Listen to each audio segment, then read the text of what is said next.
বিশ্বকাপের আগে জিম্বাবুয়ের সাথে ৫ ম্যাচ টি-20 খেলে বিশ্বকাপের প্রস্তুতি, এতেই কি বাংলাদেশের ক্রিকেটের মান উন্নয়ন হবে?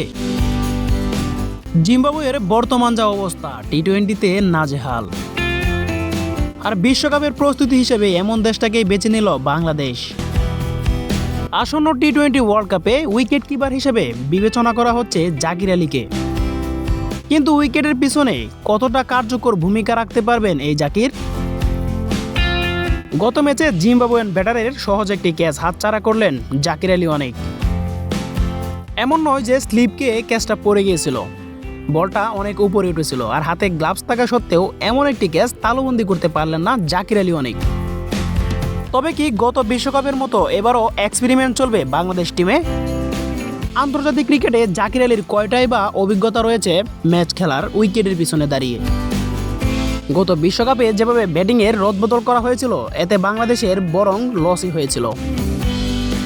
এই একই ভুল যদি বারবার করে ম্যানেজমেন্ট, তাহলে ক্রিকেট ভক্ত সমর্থকরা ক্রিকেট থেকে মুখ ফিরিয়ে নেবে, বাংলাদেশকে ধুয়োধনি দেবে।